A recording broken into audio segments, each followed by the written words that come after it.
I always thought the past stayed buried until it shows up wearing aviator sunglasses and tossing a duffel bag into the back of your car like it never ruined your teenage years. That's exactly what happened when I saw him again after 5 years, a college degree, and exactly 3 therapy sessions dedicated to unresolved high school frustrations. There he was, taller than I remembered, his once chaotic hair now tamed, but still carrying that same maddening, cocky energy. I couldn't forget if I tried, and now, we were carpooling to a weekend cabin trip, 4 of us, old high school classmates, turned semi-adult friends. I wasn't even supposed to go, some bailed last minute, and they needed someone to fill the spot. Guess who lived nearby, and still had a flexible work-from-home job? Lucky me. I hadn't even spoken his name yet. I could say it now, but my throat felt tight. Instead, I focused on the road, still driving like you're in a funeral procession. He teased as he slid into the passenger seat, his voice lower, smoother, older, still talking like someone asked for your opinion. I replied, trying to keep my tone even. He laughed. God, I hated that laugh. Not because it was annoying, because it was nice, warm, even, and it brought back too many things I thought I'd grown out of. Let me backtrack. In high school, he was the guy who made every hallway feel smaller, every classroom a competition. We weren't rivals, not exactly. That would have implied something mutual. He barely acknowledged me, unless it was to point out something sarcastic or slide in a backhanded compliment during group projects. But I noticed him all the time. The way his eyes crinkled when he smirked, the way he leaned against lockers like it was a movie set and he was the star. He had friends, charm, ease. I had books, anxiety, and a front row seat to every time. He breezed past me like I didn't exist. So yeah, maybe hate was too strong a word. Maybe it was envy, or fascination, or both. Now, the trees blurred past us, golden sunlight streaming through the windshield. The car was quiet, except for the faint hum of the tires on asphalt and the occasional flick of his fingers against the dashboard. He had this habit of tapping out rhythms, like he had a drum kit living under his skin. Can't believe you said yes to this trip, he said, side-eyeing me with a crooked grin. I didn't. I was dragged. You could have said no. Maybe I enjoy mild suffering. His smirk deepened, still funny in that dry, tragic kind of way. I rolled my eyes, but part of me, some traitorous part, warmed at the comment. The back seat was stacked with snacks, blankets, and a cooler. We'd be off-grid for 2 days, in a friend's borrowed family cabin up in the hills, surrounded by pine trees and patchy cell service. The other 2, Jordan and Casey, were driving separately and meeting us there, which meant at least 2 hours alone with him in the car, and then, God knows how many hours stuck in the same cabin, eating, drinking, and sleeping under the same roof. I told myself it was fine. I was older now, over it, whatever it had been. But then he leaned back in the seat, arms crossed behind his head, and his t-shirt lifted just enough to show a sliver of skin above his jeans.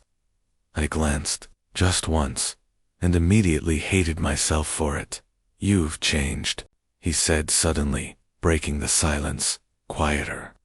I talk to people who are worth talking to. He gave a soft hum, unreadable. Still have that bite. I kept my eyes on the road, knuckles tightening around the wheel.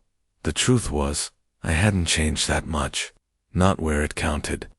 Because even now, 5 years later, surrounded by the buzz of summer cicadas and the scent of pine through the window, I still felt the same pull when he was near. And that scared the hell out of me. I don't remember the exact moment I stopped hating him in high school.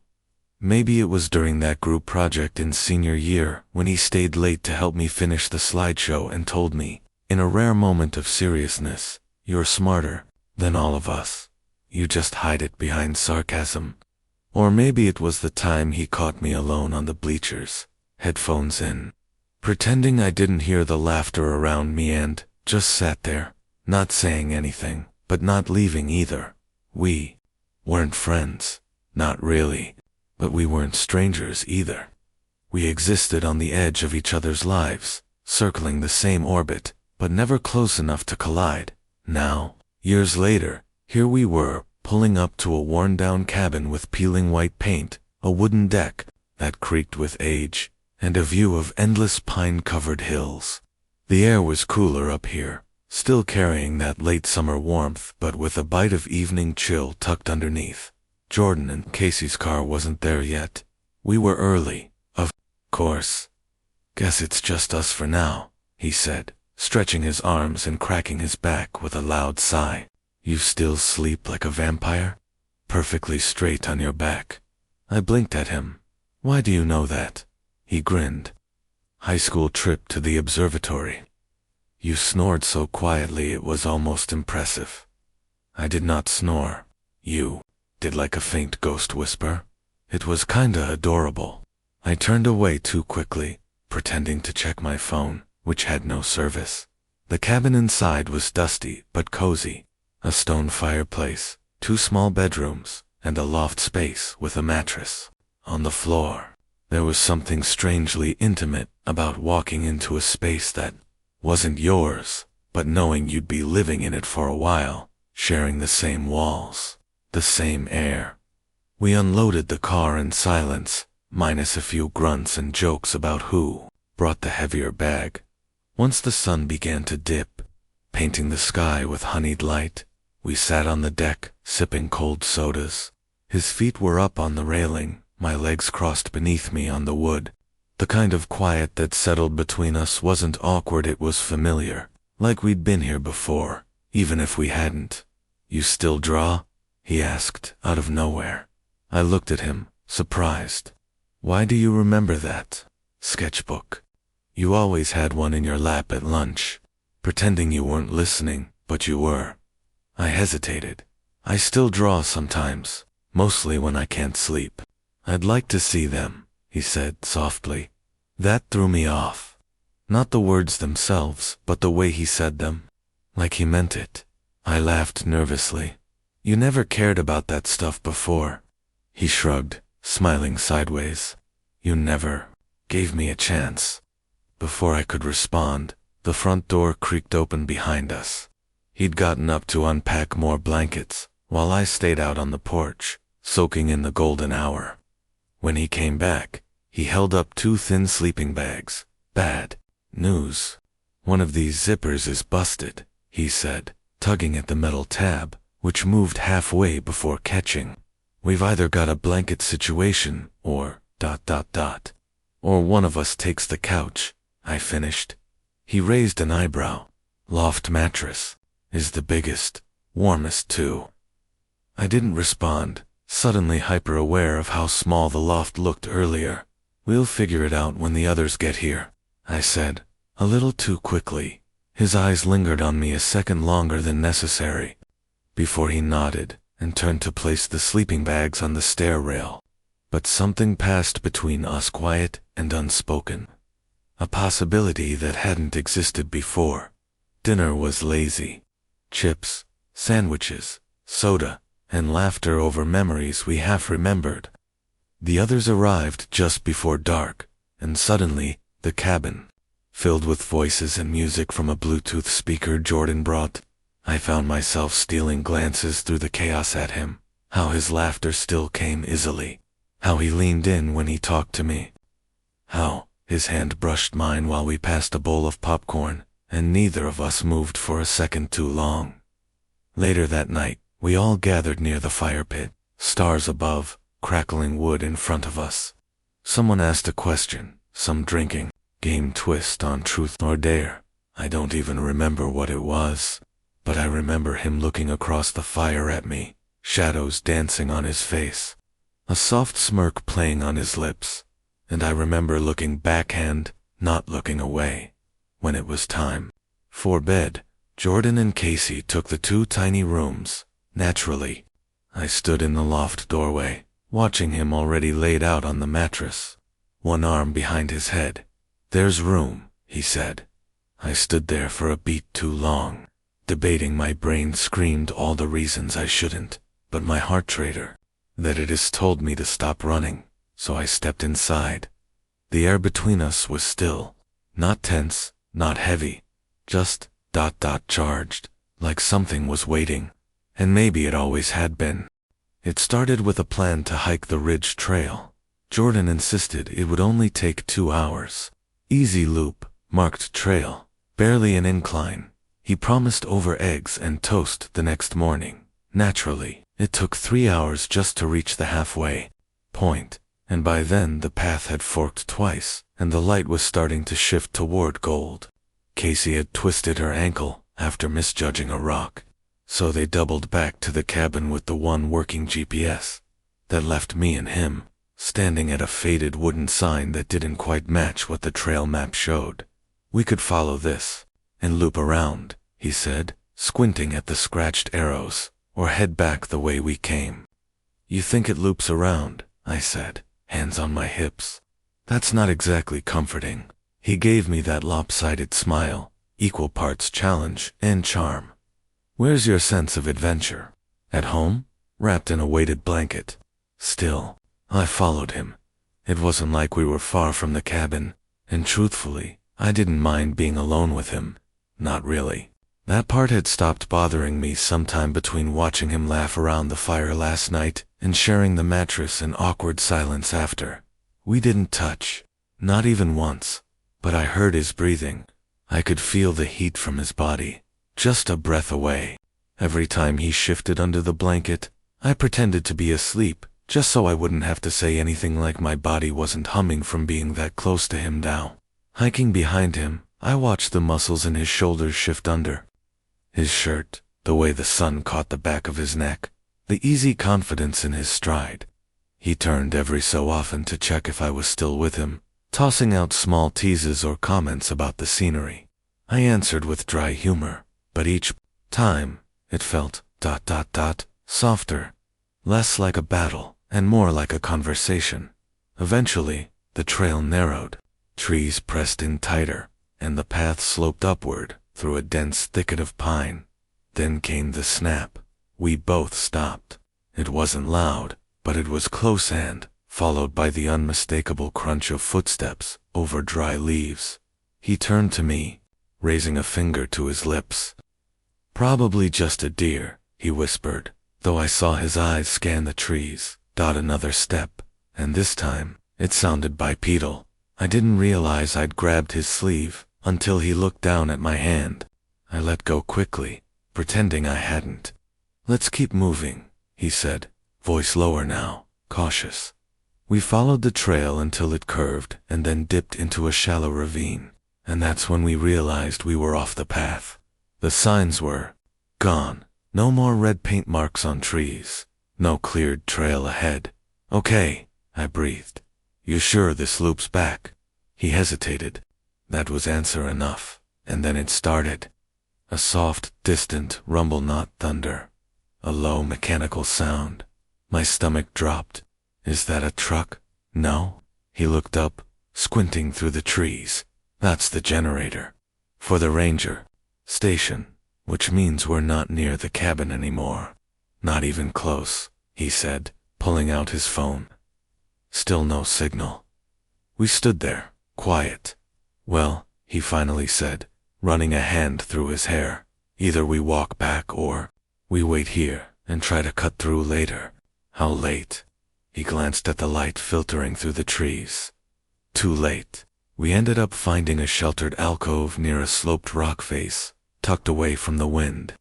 He set down his backpack and pulled out a blanket, handing it to me. It wasn't cold, exactly, but the forest was damp and shadowed. The sun was dipping, and despite everything, I couldn't shake the weird, charged silence between us. He sat beside me, close but not touching. I could feel the warmth radiating off him again, just like the night before. We've been in worse situations, he said, after a while. Have we? High school counts, he said, with a smirk. I gave him a sideways look. You barely acknowledged me. That's not true, he said quietly. I froze. He looked away, staring at the trees. You were just always so sharp, like you'd already figured everyone out. I didn't know how to talk to you. I didn't answer. My pulse beat in my ears.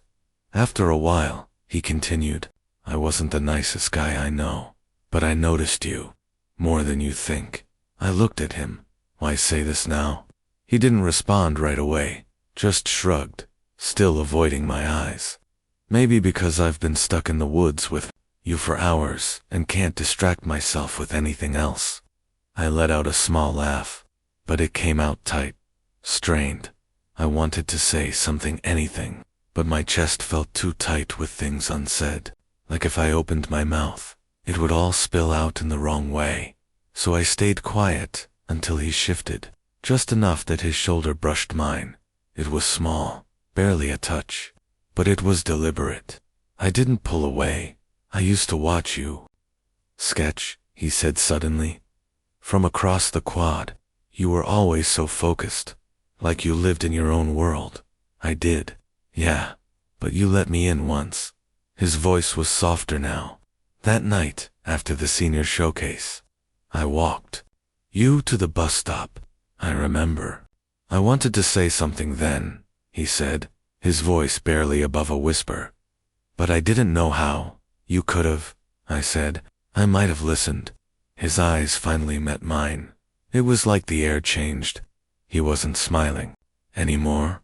His expression was careful and certain, vulnerable. I couldn't breathe. His hand, resting between us on the rock, inched closer. Not quite touching, but close enough to feel the heat between our skin. I still don't know what I'm doing, he said, but I'm tired of pretending I don't feel anything when I look at you. I looked down at his fingers. Mine twitched. I wanted to reach over. I almost did, but fear old and familiar curled in my chest. What if I was wrong? What if I misread this? He pulled his hand back, before I could decide, folded his arms and leaned away, staring off again, into the woods, like nothing had happened.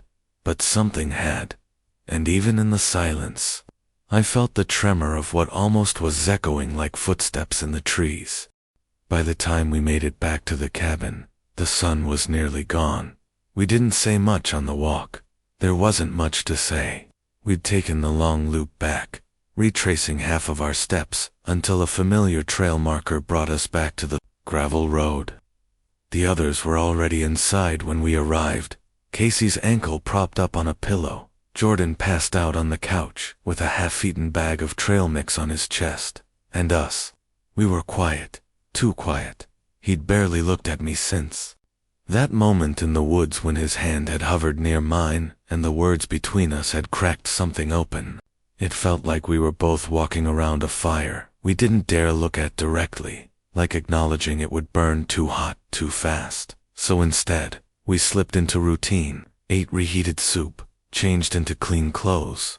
I took the bathroom first, stood under the lukewarm water longer than necessary, trying to sort through the mess of thoughts spiraling in my chest. What was that earlier? A confession? A mistake? Was I just imagining it again?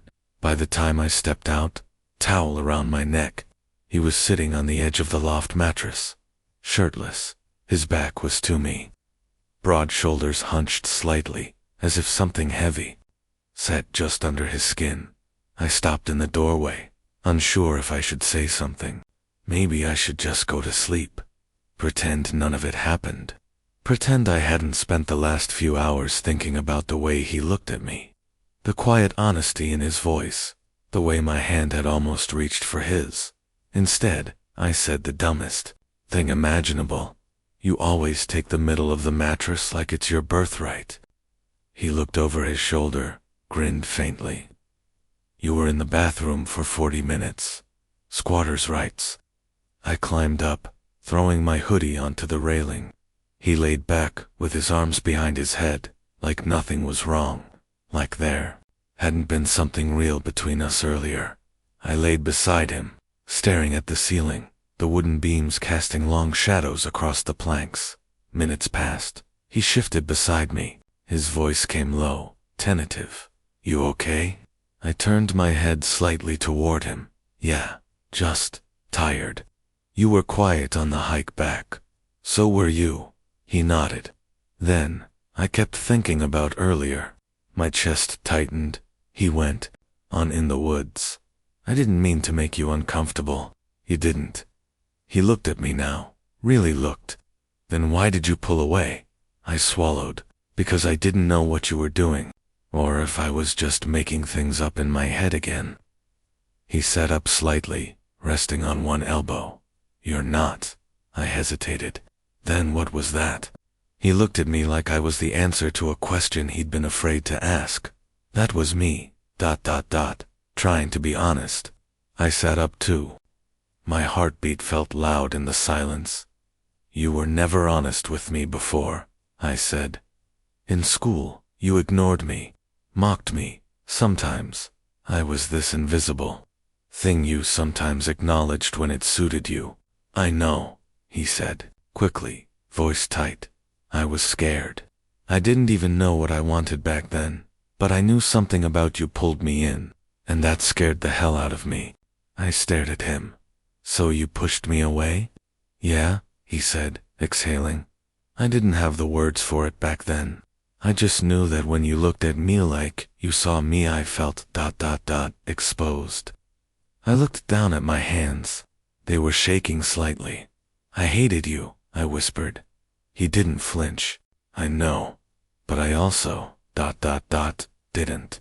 He reached out then slowly, cautiously, and placed his hand over mine. His touch was warm, his fingers uncertain. When we were in the woods, he said, and you looked at me, I saw something real, and I've been thinking about it ever since.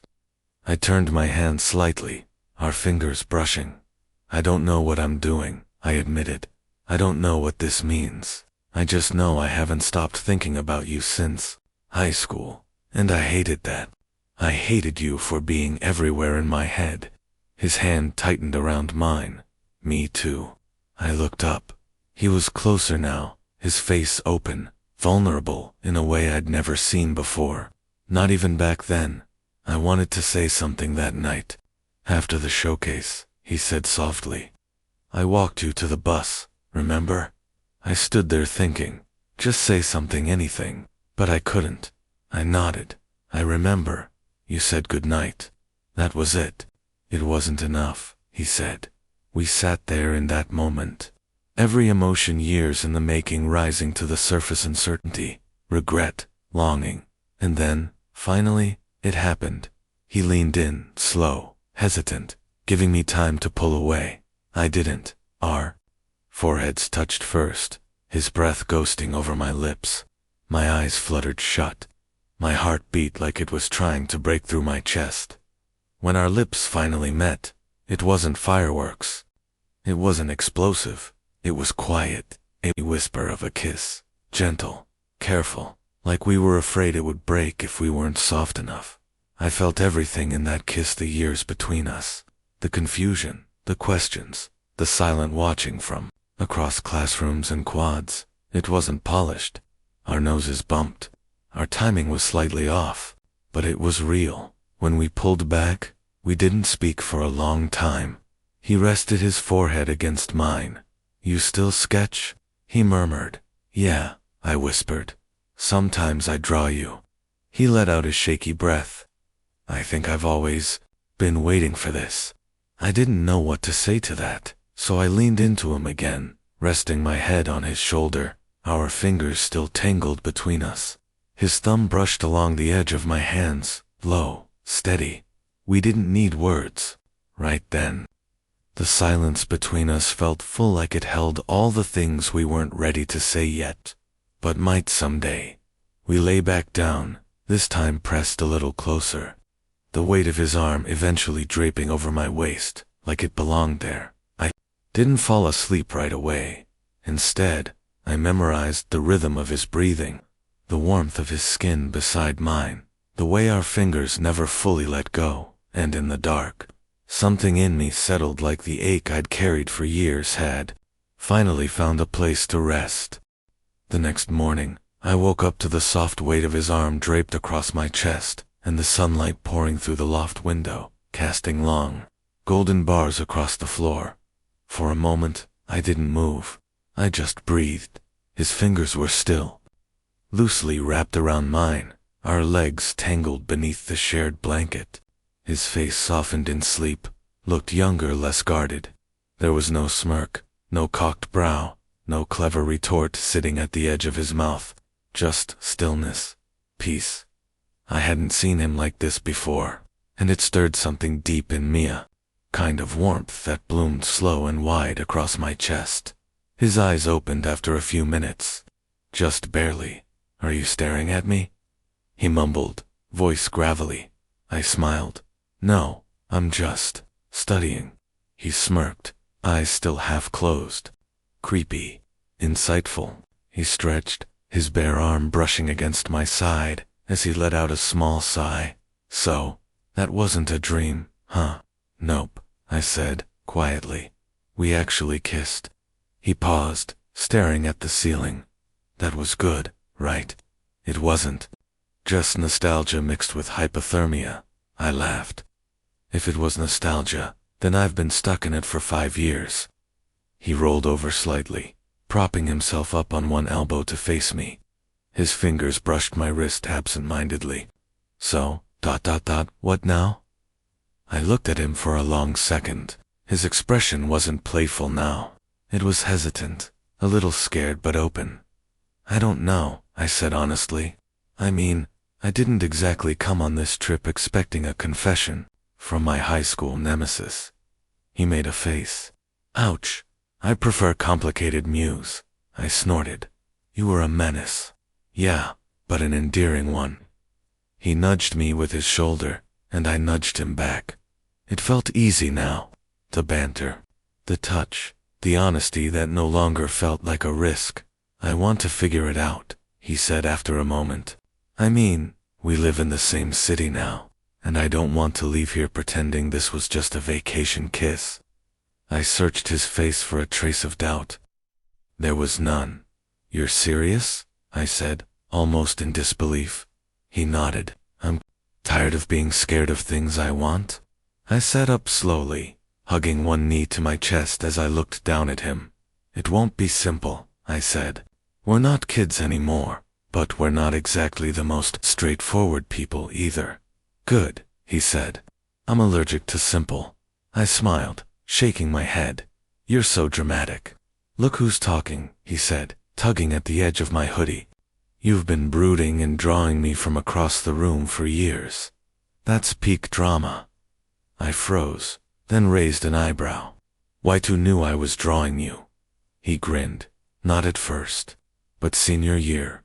"Yeah, you weren't exactly subtle," I groaned, burying my face in my hands. "Oh my God." "Hey," he said, pulling my hands away gently. I liked it. I stared at him. "You liked being secretly sketched like some tragic Greek statue."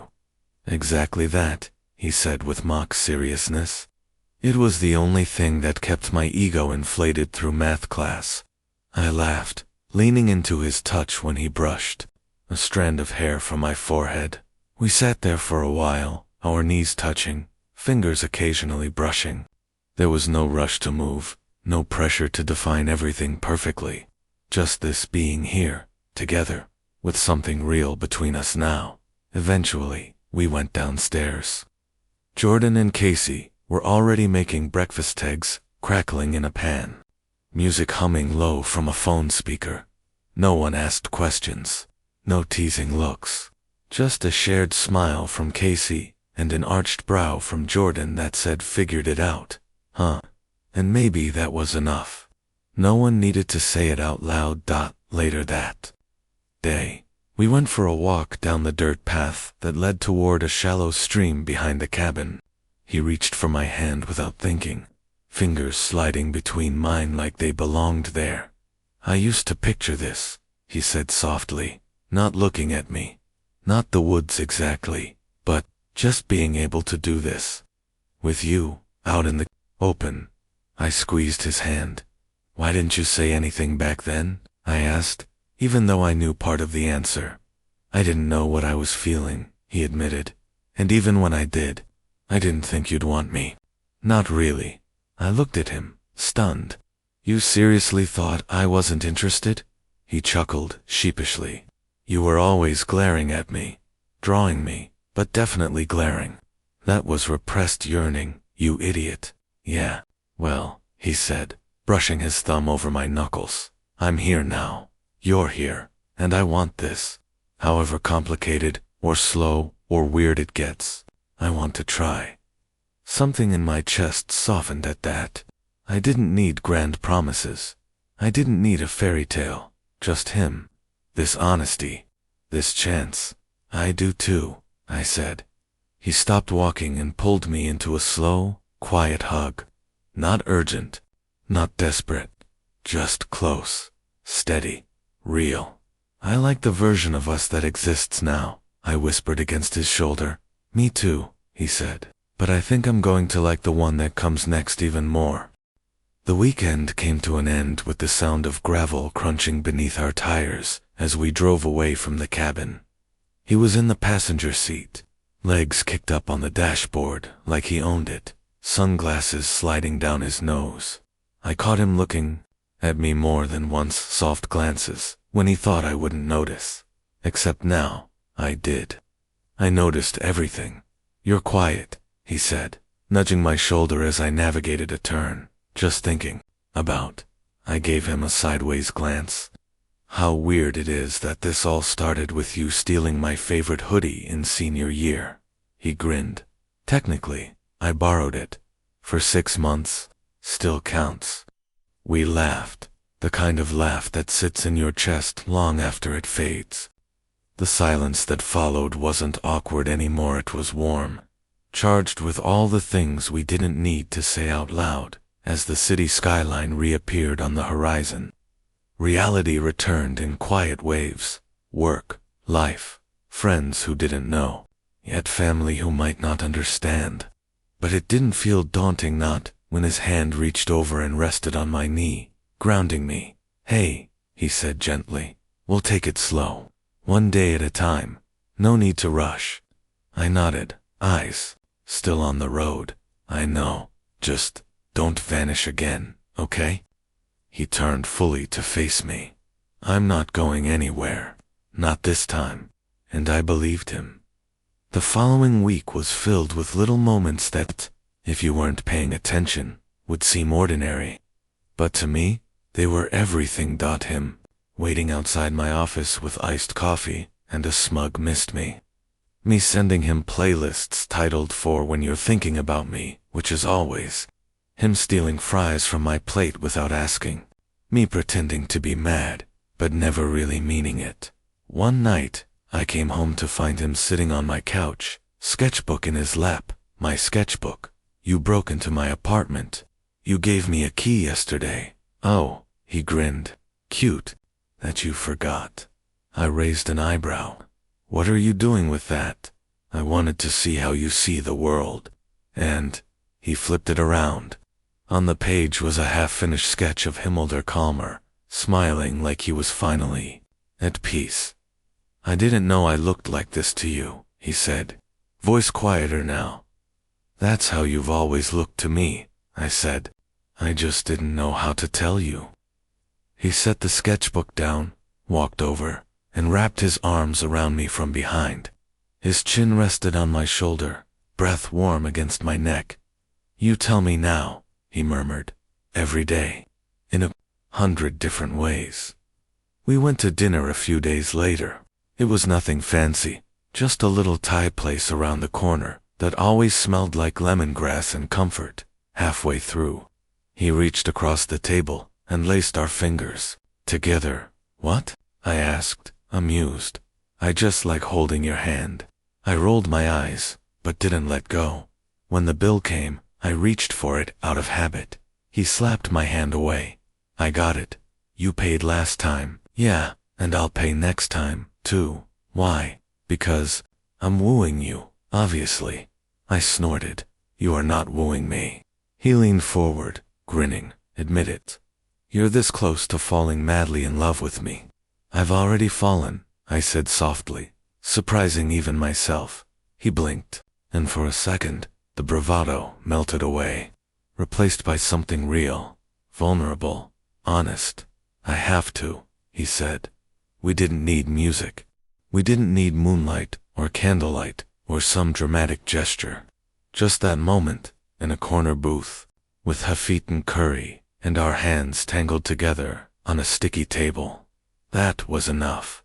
On Sunday, we sat on the fire escape outside my apartment, watching the sunset behind the rooftops. He brought his hoodie this time, the same one he stole all those years ago. It still smelled like his cologne, and maybe a little like me now, too. You know, he said, if someone told me in high school that I'd end up here with you, I would have laughed in their face. Same, I admitted. I spent most of those years pretending I didn't even like you. He smirked. You were terrible at pretending. I nudged him. You were worse. He fell quiet for a minute. Then, do you think this, us, will last? I looked at him, really looked at him. The freckles on his nose, the scar above his eyebrow, the way he watched me like I was something worth choosing. I don't know what forever looks like, I said, but I know I want to keep choosing you, every day, for as long as it makes sense. And I hope that's a really long time. He didn't respond right away. Instead, he pulled something from his jacket pocket, a small key. Yours, he said, handing it to me. I stared at it. To your place. He nodded. And to whatever we're building here. I turned it over in my hand, the weight of it suddenly heavier than it looked. This feels big. It is, he said, but not scary. Not with you. I reached over, lacing our fingers together. No promises carved in stone. Just this quiet understanding. He looked out at the sky, then back at me, ready to see where this goes. I smiled. With you, always. And under the soft blush of twilight, two people who once couldn't stand each other sat side by side, legs brushing, hearts open and a future quietly beginning.